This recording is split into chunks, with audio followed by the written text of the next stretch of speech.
Hello बच्चों, जय हिंद। आज ट्रिग्नोमेट्री का 9वां लेक्चर रहेगा। 8 लेक्चर तक ट्रिग्नोमेट्री हम पढ़ा चुके हैं, उसकी प्लेलिस्ट बनी है। तो आज 9वें लेक्चर में हम आपको ग्राफ के बारे में बताएंगे कि जो हमारे ट्रिग्नोमेट्रिकल फंक्शन होते हैं, त्रिकोणमितीय फलन होते हैं, इनका ग्राफ कैसे बनता है। और ग्राफ बहुत इंपॉर्टेंट रहता है क्योंकि ग्राफ की सहायता से हम क्वेश्चन को आसान करते हैं। ग्राफ की सहायता से हम प्रश्न को क्या कर देते हैं, आसान कर देते हैं। आइए आज का सेशन स्टार्ट करते हैं। ग्राफ, तो ग्राफ आज हम पढ़ेंगे ग्राफ ऑफ ट्रिग्नोमेट्रिकल फंक्शंस, त्रिकोणमितीय फलनों के ग्राफ। ठीक, चलिए देखते हैं। त्रिकोणमितीय फलनों के ग्राफ की बात करें तो ध्यान से देखो, ग्राफ ज्ञात करने से पहले सबसे पहले फंक्शन तो हमारा ट्रिग्नोमेट्रिकल फंक्शन है। सबसे पहले इसका डोमेन हमको ध्यान से देखना है कि ट्रिग्नोमेट्रिकल फंक्शन का जो डोमेन होता है वो क्या होता है। तो साइन का डोमेन हम आपको बताए थे आर। साइन का डोमेन क्या होता है? साइन का डोमेन आर होता है। आर का मतलब कोई भी रियल नंबर्स के डोमेन में आ सकता है। इसका रेंज हम आपको बताए थे कि इसका रेंज -1 से क्या होता है, +1 होता है। इसका रेंज -1 से क्या होता है, +1 होता है। अब ध्यान से देखो, तीसरे पॉइंट, दूसरा तो आपको पता चल गया। तीसरे पॉइंट में साइन एक्स का जो मैक्सिमम वैल्यू होती है वो 1 होती है और इसकी मिनिमम वैल्यू क्या होती है, -1।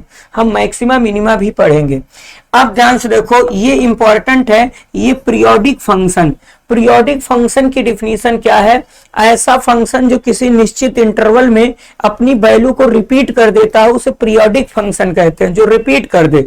जैसे देखो, संडे के बाद मंडे आया, इंटरवल सेम के गैप पर स्टेप बन रहा है, तो उसी को हम लोग पीरियोडिक फंक्शन बोलते हैं। तो जितने भी ट्रिग्नोमेट्रिकल फंक्शन होते हैं सबको हम पीरियोडिक फंक्शन कहते हैं। ये अलग एक टॉपिक है, इसे पढ़ाया जाएगा। तो साइन एक पीरियोडिक फंक्शन है, उसका पीरियड 2 पाई है। मतलब ये 2 पाई पर 2 पाई पर ये अपनी ग्राफ को रिपीट कर देता है, अपनी वैल्यू को रिपीट कर देता है। तो इसका पीरियड 2 पाई होता है। ये ध्यान से देखो, ये इंपॉर्टेंट है। अगर साइन एक्स 0 हो गया तो यक्स की वैल्यू कितनी मिलेगी, n पाई, जहां n आपका इंटीजर्स है। साइन कभी भी बेटा अगर साइन यक्स बराबर 0 लिख दिया गया है तो आपका यक्स क्या होगा, आपका यहां से x क्या होगा, यक्स n पाई होगा। यक्स क्या होगा, n पाई। मतलब n पाई पर साइन अपना आंसर क्या देता है, 0 देता है। किस पर? n पाई पर साइन अपना आंसर क्या दे देता है, 0 दे देता है। ठीक, और ये चीज आपको अंतिम में जो नोट में लिखा गया, साइन -x बराबर -sin x होता है। देखो, साइन -x बराबर क्या होता है, -sin x होता है। इस तरीके से आपको याद रखना है। ठीक, अब हम इसका ग्राफ बनाने चल रहे हैं कि साइन का ग्राफ बनता कैसे है। आइए ध्यान से इसे समझते हैं। ठीक, देखो, ग्राफ बेटा हमेशा तल में बनता है। कहां बनता है? ग्राफ हमेशा कहां बनता है, तल में बनता है। ठीक है ना। तो एक पहले हम एक प्लेन ले लेते हैं। ध्यान से देखो, इस तरीके से प्लेन में 2 एक्सिस होती हैं, एक एक्स एक्सिस और एक वाई एक्सिस। ये 2 एक्सिस हो गई हैं। इस तरीके से 2 एक्सिस हैं।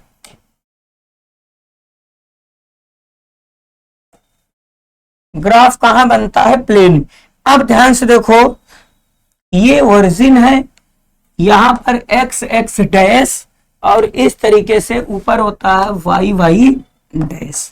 सबसे पहले हम ये देखते हैं ग्राफ में कि मैक्सिमम मिनिमम साइन सबसे अधिकतम वैल्यू और सबसे निम्नतम वैल्यू कितनी देती है। तो साइन का मिनिमम -1 और मैक्सिमा 1 होता है।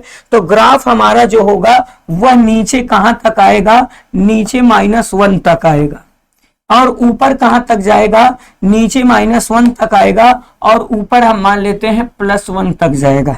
तो पहले इसको हम बाउंडेड कर देते हैं। -1 +1 में इसको हम बाउंडेड कर देते हैं। ध्यान से देखो, -1 से +1 में इसको ऐसे कर दिया जाता है तो इसका ग्राफ ना तो इधर बढ़ेगा और ना ही नीचे बढ़ेगा। इस तरीके से ये -1 से +1 में है। सेम सिचुएशन यहां भी वही करेंगे, -1 से +1 में इस तरीके से। अब क्या होता है, अब हम एंगल ले लेते हैं कि एंगल क्या होता है। यहां पर आपका π/2 होता है, क्या होता है, π/2 होता है। फिर यहां पर क्या होता है, π/2, यहां पर क्या रहेगा, यहां पर पाई। ठीक, थोड़ा और शिफ्ट कर देते हैं, हम केवल 2π तक ग्राफ बना रहे हैं। यहां पर रहेगा पाई और यहां पर आपका 3π/2 होगा। क्या होगा, 3π/2 होगा, 3π/2 होगा। और यहां पर आपका क्या होगा, यहां पर ध्यान से देखो, इसको और थोड़ा बढ़ा के यहां आपका मान लेते हैं कि 2π है, इस तरीके से। अच्छा, इस तरीके से भी पीछे की तरफ ध्यान से देखो, यहां पर -π/2 होगा और यहां पर क्या हो जाएगा, -π होगा और यहां पर क्या होगा, -3π/2 होगा और यहां पर क्या होगा, -π होगा। अब ध्यान से देखो बच्चों, ग्राफ बनाते समय सबसे पहली बात का ये ध्यान देना है कि जिस पर 0 डिग्री होता है वहीं पर पहले गोला लगाओ। जैसे sin π की वैल्यू 0 होती है तो यहां डॉटेड कर देते हैं और 2π पर डॉटेड कर देते हैं। ठीक, और यहां पर भी पाई पर और 2π पर। अब देखो इसका ग्राफ शिफ्ट कैसे होता, sin 0 की वैल्यू 0 तो sin 0 उठता है, इस तरीके से जाएगा। और sin π की वैल्यू क्या होती है, ध्यान से देखो, sin 0 की वैल्यू 0। अब ये 0 से उठेगा, यहां तक आएगा, फिर इस तरीके से शिफ्ट होके इस तरीके से ये शिफ्ट होता है। ठीक है ना। अब अगर आप ध्यान से देख पा रहे हो तो साइन जो 90 डिग्री है, ये सॉरी,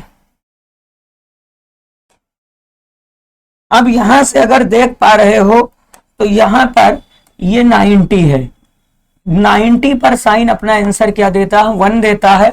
और इस पर भी साइन अपना आंसर क्या देता है, -1 दे देता है, बाकी ये 0 होगा। अब ध्यान से देखो, 2π के बीच में फिर आगे ये ग्राफ बढ़ता हुआ चला जाएगा, हम 2π तक बनाएंगे। अच्छा, इधर की तरफ आप कैसे शिफ्ट करोगे ग्राफ, ध्यान से देखो, यहां से शिफ्ट होता है इस तरीके से, ये वैल्यू 0 दे देगा, ये 0 से देता हुआ इस तरीके से 90 पर 1 देगा, इस तरीके से इसमें ज्वाइंट हो जाता है। ठीक है, तो यहां पर इसकी जो वैल्यू होती है, ये 270 की वैल्यू +1 और 90 की वैल्यू क्या होती है, -1। यहां पर आपका नीचे रहेगा -1, नीचे क्या रहेगा, यहां पर नीचे रहेगा -1 और यहां पर क्या होगा, +1। तो इस तरीके से ये बेटा साइन का ग्राफ बना। अब इस ग्राफ से हम देख के बता रहे हैं कि साइन कॉन्टिन्यूअस फंक्शन है। ग्राफ से अगर fx बराबर sin x की बात करें तो ये कौन सा फंक्शन है, ये कॉन्टिन्यूअस है, ये कॉन्टिन्यूअस है। क्यों, क्योंकि इसके ग्राफ में कहीं गैप नहीं हो रहा। दूसरी बात, fx की बात करते हैं तो ध्यान से देखो, fx बराबर sin x, इसका डोमेन क्या होता है, तो इसके डोमेन की बात करते हैं, इसका डोमेन R होता है। फिर अगर हम fx बराबर sin x की बात करें तो इसका रेंज क्या होता है, इसके रेंज की बात करें तो इसका रेंज -1 से +1 होता है, लिखा गया है।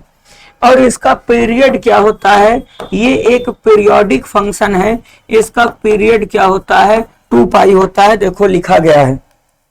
समझ में आया। अब एक चीज ध्यान से देखो, साइन 90 की वैल्यू 1 होती है, साइन 270 की वैल्यू -1 होती है। देखो 1π 2π 3π ये जितने भी पाई हैं उस पर साइन अपना आंसर 0 देता है। तो अगर कहीं साइन x बराबर 0 होगा तो यहाँ पर x किसके इक्वल होगा, nπ के इक्वल होगा। समझ में आया। अब एक चीज और यहां से दिखाई दे रहा है कि 0 से π/2 में साइन इंक्रीजिंग है, फिर π/2 से π में डिक्रीजिंग है, फिर ये इंक्रीजिंग है, फिर डिक्रीजिंग है, ये इंक्रीजिंग डिक्रीजिंग दोनों हो रहा। एक चीज देखो, इसका एक शिफ्ट ऊपर है तो एक नीचे, एक ऊपर, एक कर्व नीचे, इस तरीके से वेवलेंथ तरीके से साइन का ग्राफ चलता है। ठीक है बच्चों। अब देखो इसके ग्राफ का हम इमेज लिए हैं, इमेज से भी हम साइन का ग्राफ आपको बता दे रहे हैं। ध्यान से देखो, साइन के ग्राफ का इमेज भी हम इमेज से भी बता दे रहे हैं कि साइन का ग्राफ कैसे चलता है। ये ध्यान से देखिए, ये साइन का ग्राफ है, ठीक। इमेज से भी बता दे रहे हैं कि आप लोगों को दिक्कत ना हो समझने में। जैसे देखो, साइन ऊपर 1 है, नीचे -1 है। 1 से 1 में साइन 0 की वैल्यू 0, फिर उसके बाद 0 के बाद इस तरीके से शिफ्ट हुआ और इस तरीके से पाई पर 0, इस तरीके से ये ऐसे ही कर्व बनता चला जाएगा, ठीक है ना। तो इस तरीके से, और इधर की आप तरफ देखोगे तो साइन 90 की वैल्यू -1, फिर इस तरीके से शिफ्ट होके ये इसका ग्राफ इस तरीके से बढ़ता चला जाता है, ठीक है बच्चों। तो ये साइन का ग्राफ आप देख लीजिए, इसको ऐसे भी समझ सकते हो। इसका डोमेन क्या होता है, बार बार याद करो, इसका डोमेन R होता है। रेंज की बात करते हैं तो इसका रेंज क्या होता है, -1 से +1 में होता है। समझ में आ गया। चलिए आगे हम बढ़ते हैं। साइन के बाद अब अगला जो हमारा ग्राफ रहेगा, साइन के बाद अगला जो ग्राफ रहेगा वो cos x का रहेगा। अब देखो, cos x में कुछ चीजें, सबसे पहले इसका डोमेन क्या होता है, तो cos x का डोमेन होता है, इसका डोमेन भी R होता है, इसमें कोई भी एंगल पुट कर सकते हो।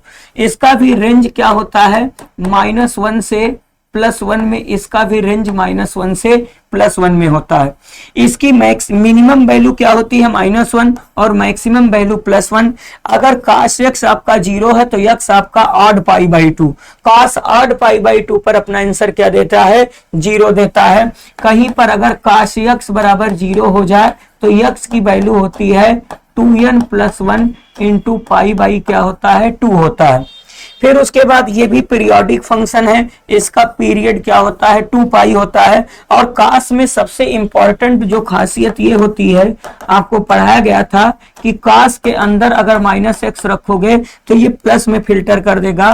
कास -x क्या होता है, कास x होता है। अब आइए देखते हैं इसके ग्राफ को कि कास का ग्राफ हम कैसे बनाते हैं। चलिए अब हम कास का ग्राफ बनाने चल रहे हैं बच्चों। देखो कास का ग्राफ कैसे बनता है। ग्राफ में वही लाइन होती है, वर्टिकल और हॉरिजॉन्टल, 2 लाइन इस तरीके से। यहां पर आपका रहेगा x डैश और y डैश इस तरीके से, ये y डैश ये एक्सिस है। यहां पर एंगल बिछा देते हैं, पहले से आपका π/2 होगा, फिर यहां पर पाई होगा, यहां पर आपका रहेगा 3π/2 होगा और यहां से 2π होगा। हम 2π तक ग्राफ बना रहे हैं, इसके आगे भी ग्राफ बन सकता है, ठीक। फिर इधर की तरफ आपका ग्राफ शिफ्ट होगा -π/2, इधर की तरफ ग्राफ शिफ्ट होगा π, फिर यहां से -3π/2 और यहां पर रहेगा -2π रहेगा। अब एक चीज बाउंडेड कर देते हैं कि कास की जो वैल्यू होती है वो -1 से +1, तो यहां पर हम -1 से +1 इस तरीके से इसको कर देते हैं। इससे ग्राफ अच्छा बनता है, इधर उधर नहीं भागता है। इस तरीके से हुआ। अब आगे ध्यान से देखिए, सबसे पहले वो चीज हम अंडरलाइन करते हैं जहां कास अपना आंसर 0 देता है। कास कहां आंसर 0 देता है, 90 पर, इस पर ये 0 देता है। यहां पर आपका -1 है और यहां पर ऊपर क्या है, +1 है। अब कास 0 की वैल्यू क्या होती है, 1। कास 90 की वैल्यू 0 होती है, तो 90 से ये उठेगा, कास 0 की वैल्यू 1। इस तरीके से 180, इस तरीके से कास का ग्राफ बनता है। देखो फिर से देखो, यहां पर 0 पर 90 की वैल्यू 0, इस तरीके से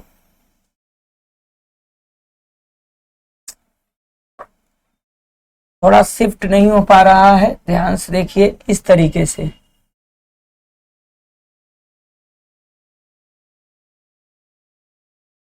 तरीके से ये बन रहा है। और इधर डायरेक्शन में भी सेम ऐसे बनेगा। यहां से इसका ग्राफ उठेगा और इस तरीके से बढ़ता जाएगा। इस तरीके से इसका ग्राफ सेव करता है।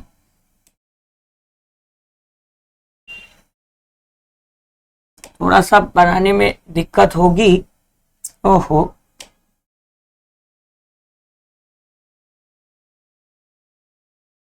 इस तरीके से ये cos फंक्शन का ग्राफ है, ठीक है ना। cos जीरो की वैल्यू क्या होती है, cos जीरो की वैल्यू क्या होती है, 1 होती है। cos पाई बाई 2 की वैल्यू 0 और उसके बाद 3 पाई बाई 2 की वैल्यू 0। अब अगर आप देख पा रहे हो तो यहाँ पर cos पाई की वैल्यू क्या होती है, -1 होती है, ठीक है। और cos 2 पाई की वैल्यू क्या होती है, cos 2 पाई की वैल्यू +1 होती है। cos पाई की वैल्यू क्या होती है, -1 होती है। cos पाई की भी वैल्यू क्या होती है, -1। और इस तरीके से cos 2 पाई -2 पाई की वैल्यू +1 होती है। तो इस तरीके से cos का ग्राफ बना। इसके डोमेन की बात करते हैं तो इसका डोमेन क्या होता है, इसका डोमेन क्या होता है R। और इसके रेंज की बात करते हैं तो इसका रेंज क्या होता है, -1 से +1 होता है। और ग्राफ से देखो तो fx बराबर cos x की बात करते हैं तो ये आपका कॉन्टिन्यूअस फंक्शन है। ये क्या है, ये कॉन्टिन्यूअस फंक्शन है, या एक कॉन्टिन्यूअस फंक्शन है। और इसका पीरियड क्या होता है, 2 पाई होता है। इसका पीरियड क्या होता है, 2 पाई पर ये अपने ग्राफ को बदल देता है। देखो 2 पाई का मतलब इसका एक शेप यहां से यहां तक, फिर आगे ये आगे ऐसे ये शिफ्ट होगा। अब इसको इमेज से भी हम इसका ग्राफ आपको समझा दे रहे हैं, ध्यान से देखो। इमेज से cos का ग्राफ ये इस तरीके से है, ध्यान से देखो आप लोग। तो इसको इस तरीके से इमेज से भी इसका ग्राफ आप आसानी से समझ सकते हो। देखो cos 0 की वैल्यू 1 होती है, cos पाई बाई 2 की वैल्यू 0 होती है, cos पाई की वैल्यू -1। और इस तरीके से देखो इसका ग्राफ इस तरीके से बन रहा है और इस तरीके से शिफ्ट होगा। तो cos 90 की वैल्यू 0, फिर cos पाई की वैल्यू -1, फिर इस तरीके से इसका ग्राफ आगे बढ़ता है, ठीक है। अगर हम इसके डोमेन की बात करते हैं तो इसका डोमेन क्या होता है R। और इसके रेंज की बात करते हैं तो इसका रेंज -1 से 1 तक जाता है। ये किसका ग्राफ है, ये cos का ग्राफ है, ठीक है। चलिए आगे cos के बाद अगला ग्राफ हम पढ़ते हैं। देखो सेम वही से ही ग्राफ ये बना है। फिर cos के बाद आगे हम पढ़ते हैं tan x। अब ध्यान से देखो प्यारे बच्चों, tan x का डोमेन क्या होता है, tan x का domain R - 2n + 1 × pi by 2 होता है। क्यों, क्योंकि tan के डोमेन में ऑड पाई बाई 2 पर tan अपना आंसर क्या दे देता है, इनफाइनाइट दे देता है। और इसका रेंज क्या होता है, इसका रेंज R कुछ भी दे सकता है। और ये इंपॉर्टेंट है, अगर tan x बराबर 0 तो x की वैल्यू क्या होती है, n पाई। tan का मैक्सिमम मिनिमा नहीं पता, इसका पीरियड क्या होता है, पाई। tan - x बराबर क्या होता है, -tan x। अब आइए हम tan x का ग्राफ देखते हैं। tan x का ग्राफ भी देखिए कायदे से। देखो इस तरीके से प्लेन है, यहाँ पर x एक्सिस और ये आपका y एक्सिस है, ठीक। अब वो हम एंगल पहले बिछा देते हैं। सारे एंगल ये 0 है, यहाँ पर हम लिख देते हैं पाई बाई 2 और यहाँ पर है आपका पाई, यहाँ से है 3 पाई बाई 2 और यहाँ से है आपका 2 पाई। इस तरीके से ये है। फिर यहाँ पर है -पाई बाई 2 और यहाँ पर है आपका -पाई और यहाँ पर 3 पाई बाई 2 निगेटिव में और यहाँ पर है आपका 2 पाई निगेटिव में। इस तरीके से ये रहेगा, ठीक।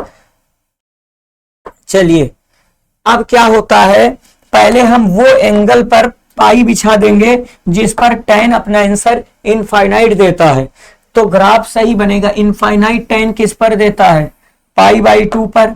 और tan कहाँ इनफाइनाइट देता है, सॉरी पाई पर नहीं, ऑड पाई बाई 2 पर, 3 पाई बाई 2 पर। ये सारे एंगल आगे इनफाइनाइट tan होते हैं। tan 90 की वैल्यू क्या होती है, इनफाइनाइट, इस तरीके से। और tan इसकी वैल्यू क्या होती है, 3 पाई बाई 2 की वैल्यू क्या होती है, इनफाइनाइट। अब ध्यान से आप लोग देखेंगे तो इसका ग्राफ देखो किस शेप में बनता है। देखो tan 90 की वैल्यू क्या होती है, इन्फिनिटिव। tan अपना आंसर इन्फिनिटिव से ऐसे देते देते इस तरीके से यहां उतर जाता है, इस तरीके से। सेम ऐसे ही इनफाइनाइट से आंसर देते हुए इनफाइनाइट तो लिया नहीं जाएगा और इस तरीके से tan का ग्राफ बनता है। सेम यहां से इस तरीके से इसका ग्राफ इस तरीके से शिफ्ट होता है, ठीक है ना, ऐसे ही ये शिफ्ट होता है।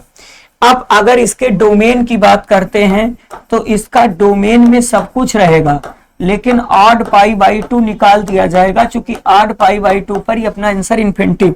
अगर हम इसके रेंज की बात करें तो इसका रेंज माइनस इन्फिनिटिव से प्लस इन्फिनिटिव चल रहा है, तो इसका रेंज क्या होगा आर। ये अपने डोमेन में कॉन्टिन्यूअस है। tan x क्या है, tan x जो है डोमेन में, अपने डोमेन में ये कॉन्टिन्यूअस है। कहाँ कॉन्टिन्यूअस है, at x equals to r minus 2n plus 1 into pi by 2 पर ये कॉन्टिन्यूअस है। बट इसके पास डिसकॉन्टिन्यूअस भी पॉइंट है, बट इसके पास जो डिसकंटिन्यूअस है ये एट किस पर है, 2n plus 1 into pi by 2 पर ये डिसकंटिन्यूअस है, क्योंकि ऑड पाई बाई 2 इसके डोमेन में शामिल नहीं है, ठीक है। अच्छा, इमेज से भी हम इसका ग्राफ समझा दे रहे हैं आपको, इमेज से भी tan का ग्राफ आप लोग समझ लीजिए। इस तरीके से ये tan का ग्राफ है। अब आप ध्यान से अगर देखेंगे तो tan के ग्राफ की स्टडी करो तो इस तरीके से आप देख रहे हो, tan 90 से ये बिछ रहा है, 90 से अपना आंसर देके इस तरीके से ये शिफ्ट हो रहा है, ठीक है ना। तो ये किसका ग्राफ है, ये tan x का ग्राफ है, इसको आप समझ लीजिए, ग्राफ ऑफ tan x, ठीक। चलिए आगे बढ़ते हैं। tan x के बाद अगला जो हमारा ग्राफ आता है, tan x के बाद cot x को हम देखते हैं। tan x के बाद cot x को देखिए, cot x का भी वही डोमेन होता है। cot x का डोमेन क्या होता है, r माइनस एन पाई होता है। इसके डोमेन में एन पाई ने, इसका रेंज r होता है। यहां ध्यान से देखो, यहां पर एक मिसप्रिंट हुआ है, काट जो होता है ऑड पाई बाई 2 पर, ठीक है सही है, काश ऑड पाई बाई 2 पर अपना आंसर क्या दे देता है, 0 दे देता है। तो अगर x बराबर 0 है, इफ x इक्वल टू क्या हो जाएगा, ऑड पाई बाई 2 हो। इसका पीरियड भी क्या होता है, पाई, काट माइनस माइनस काट होता है, ठीक है। चलिए अब ध्यान से देखते हैं, इसके ग्राफ की बात करते हैं, cot x का ग्राफ कैसे बनता है। देखो बच्चों, सेम वही सिचुएशन इसके ग्राफ में भी रहेगा। इसके ग्राफ को भी कैसे बनाते हैं, देखो इसमें भी एक्सिस होती हैं,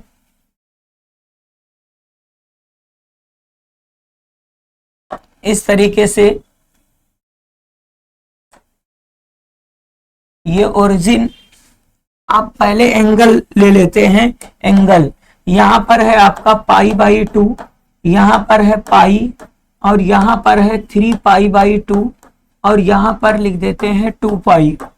सेम ऐसे इधर भी एंगल बिछाते हैं, यहां पर है माइनस पाई बाई 2, यहां पर है माइनस पाई, और यहां पर है माइनस 3 पाई बाई 2, और यहां पर है माइनस 2 पाई।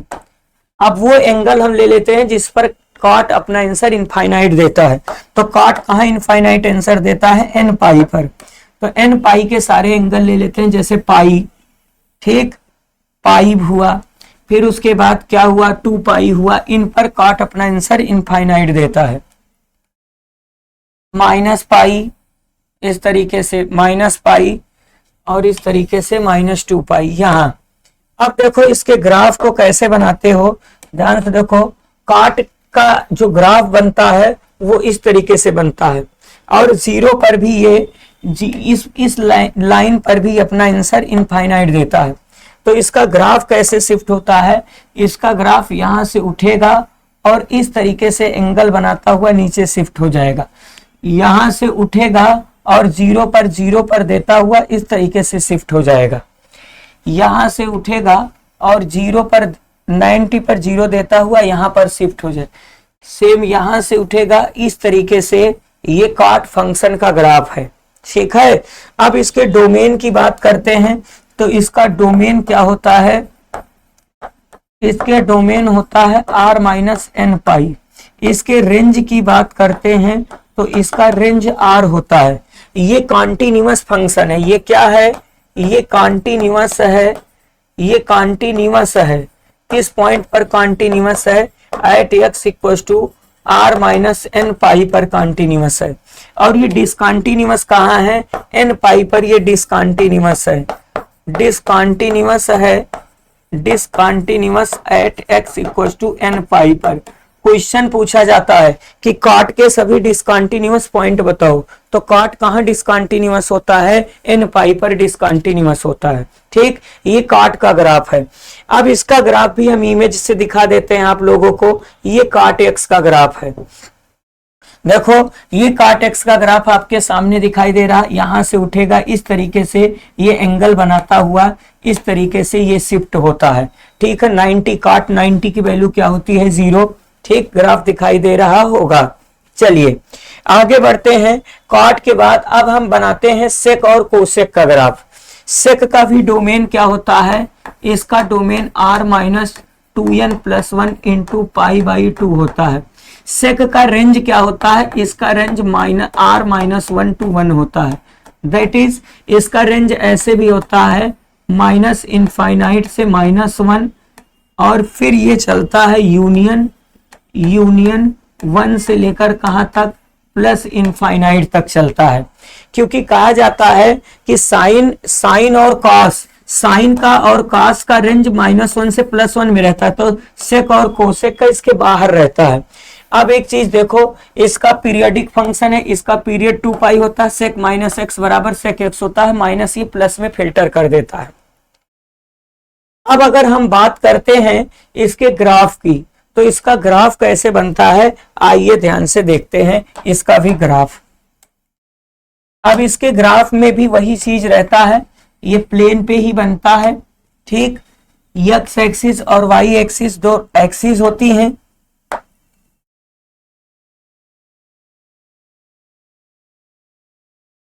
Y x dash. अब पहले एंगल ले लेते हैं, एंगल में वही एंगल लेते हैं पाई बाई 2, पाई 3 पाई बाई 2, और ये आपके 2 पाई एंगल है। सेम यहां पर भी माइनस पाई बाई 2, और यहां पर क्या होगा, माइनस पाई होगा, और यहां पर -3 पाई बाई 2 होगा, और यहां पर -2 पाई होगा। ठीक, आप ध्यान से देखो, पहले वो एंगल हम ले लेते हैं जहां पर सेक अपना आंसर इनफाइनाइट देता है। सेक कहाँ इनफाइनाइट देता है, 8 पाई बाई 2 पर। ये इस पर देगा इनफाइनाइट और इस पर देगा इनफाइनाइट। ठीक, और अब हम वो चीज एक और ले लेते हैं जहां पर ये अपना आंसर, चलो पहले यही ले लेते हैं, 8 पाई बाई 2, ये 8 पाई बाई 2 इस तरीके से ये है। अब -1 से +1 के ऊपर ये एंगल अपना देता है, इसका मतलब +1, यहां कहीं +1 सोच लेते हैं, ये यहां कहीं +1 है, और नीचे आपका यहां मान लेते हैं कि यहां कहीं -1 है, यहां +1 मान लेते हैं, +1 यहां, और यहां मान लेते हैं नीचे यहां कहीं -1 है। ठीक, इस तरीके से ये मान लेते हैं कि ये -1 है, और यहां का कहीं क्या है, +1 है, यहां +1 है। अब ध्यान से देखो सेक का ग्राफ कैसे बनता है, सेक 0 की वैल्यू क्या होती है, 1। तो इसका ग्राफ 0 से उठेगा इस तरीके से, एक कटोरा बनते हुए यहां पर एक ऐसे, यहां से एक कटोरा बनते हुए आगे बढ़ जाएगा। वही एक कटोरा इस पोजीशन में बनेगा, यहां बनेगा। ठीक, अब एक कटोरा, अब यही स्थिति आगे बढ़ती जाएगी। ठीक है ना, आगे जब करोगे तो एक कटोरा इस तरीके से एक बनेगा, फिर आगे एक बनेगा, मतलब एक ऊपर तो एक नीचे। अब ध्यान से देखो, सेक पाई की वैल्यू की बात करते हैं, तो सेक पाई की वैल्यू क्या होती है, -1, और सेक 0 की वैल्यू क्या होती है, सेक 0 की वैल्यू क्या होती है, +1 होती है सेक 0 की वैल्यू। वही सिचुएशन नीचे बनेगा। अब ध्यान से देखो, वही स्थिति इस तरफ भी वही स्थिति शिफ्ट होगा। इस तरीके से ए यहां पर चल देगा, ठीक है ना।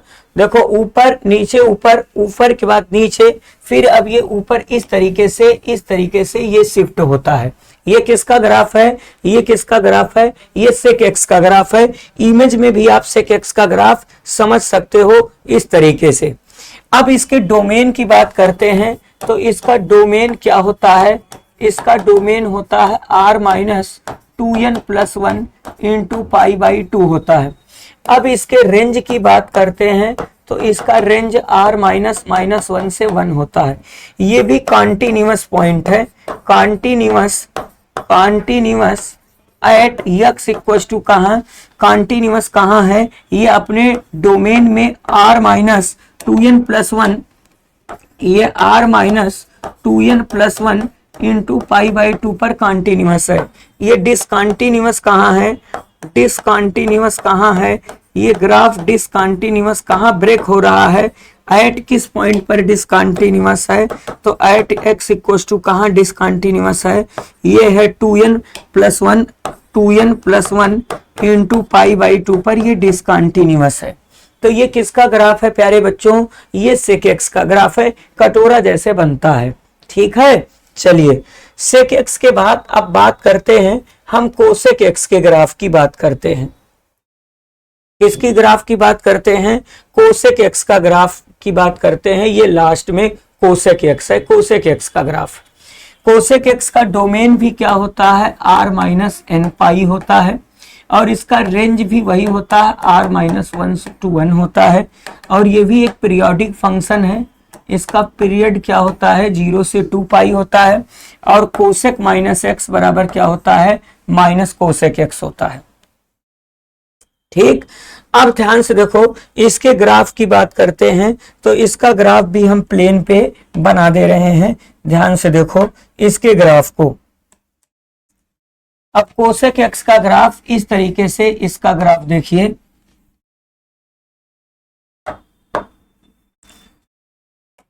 ये कोसेक एक्स का ग्राफ, इसका भी ग्राफ कटोरा जैसे ही बनेगा। ये हुआ, देखो अब कैसे करोगे, पहले तो एंगल ले लेते हैं, वही π/2, वही एंगल पाई, 3π/2 और उसके बाद 2π यहां तक। सेम यहां पर भी क्या होगा, -π/2 होगा, यहां पर -π होगा, और यहां पर -3π/2 होगा, और यहां पर -2π होगा।